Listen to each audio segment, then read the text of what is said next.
स्कूलों में पढ़ने वाले बच्चों और टीचर्स की परेशानी बढ़ गई। स्टूडेंट से लेकर टीचर जान जोखिम में डालकर पठन पाठन का काम कर रहे हैं। करीब 10 साल भी स्कूलों के हालात सुधरे नहीं हैं। अगर पिछले 10 सालों की बात करें तो प्रशासन अब भी अनजान बना हुआ है।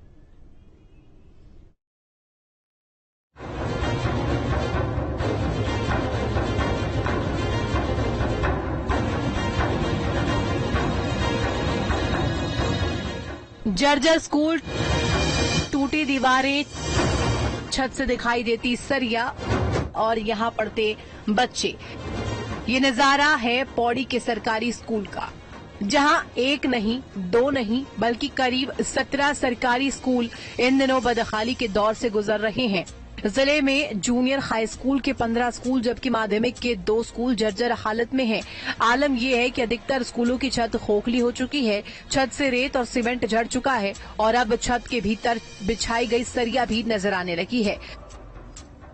ऊपर जो सरिया दिख रही है उसके वो पानी चिपक सकता है और पत्थर भी नीचे गिर सकते हैं। प्रशासन की तरफ से स्कूल को ढंग से बना दिया जाए कि हम ये भाई बहन यहाँ पढ़वाए। कई बार होता जैसे जब बरसात रहती है तो कई बार तो ऊपर से मतलब जो छत का वो है मतलब गिरता रहता है सर, है ना सर। कई बार किसी बच्चे के सिर के ऊपर भी पड़ जाता है, कई बार ऐसा होता है ना। तो हमें फिर उसको साइड करके फिर करना पड़ता है। और फिर यहाँ पे ऐसा भी नहीं कि कोई ऐसा कमरा हो, कोई सेफ कमरा हो। हमारे पास जो सेफ कमरे केवल 2 कमरे सर सेफ हमारे पास के, और बाकी बच्चे मतलब अपने उस पर मतलब पड़े रहे हैं, क्या करने वाले स्कूल पड़े रहे हैं। और ऊपर से सारी छत मतलब टपकते रहते, पानी भी टपकता है और मतलब जो उसका प्लास्टर है वो भी झपका रहता है सर। इस बीच खतरे को देखते हुए आसपास के दूसरे स्कूल या फिर पंचायत भवन में पाठशाला चल रही है, लेकिन जिन स्कूलों के अगल बगल कोई दूसरे स्कूल पंचायत भवन नहीं है, उन स्कूलों के छात्रों को जर्जर स्कूल में ही पढ़ना पड़ रहा है, जहां खतरा हर रोज बना हुआ है। स्कूल प्रबंधन के साथ ग्राम प्रधान कई बार प्रशासन के सामने इस बात को उठा चुका है, लेकिन इसके बाद भी कोई सुनने वाला नहीं है।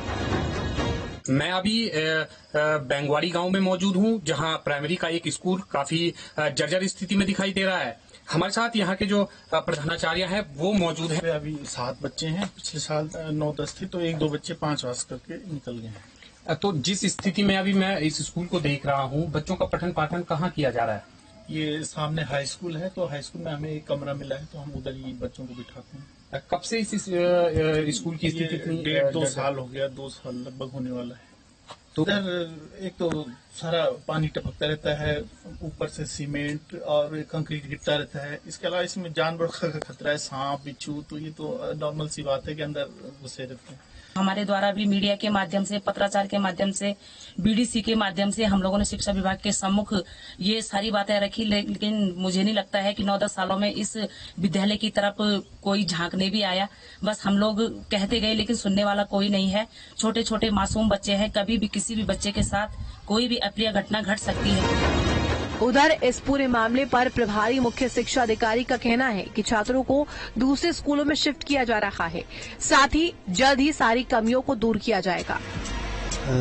जर्जर भवनों के लिए तो स्ट्रिक्टली आदेश किए हुए हैं और निदेशक महोदय से भी आए हुए हैं, शासन से भी आए हुए हैं, और हमने भी जो है यहाँ से खंड शिक्षा अधिकारियों को सबको निर्देश किए। डीएम साहब भी इस बारे में बार बार सचेत करते रहते हैं। कोई भी जर्जर भवन होगा उसमें बच्चों को कदापि बरसात के टाइम में नहीं बिठाया जाएगा। तो हमारे 17 विद्यालय इसमें जर्जर थे और उनमें जो बच्चे पढ़ रहे हैं उनकी व्यवस्था अन्यत्र की हुई है। गांव में कोई व्यवस्था नहीं थी, दूसरा प्राइमरी स्कूल 3 किलोमीटर दूर था और वो भवन जर्जर स्थिति में था।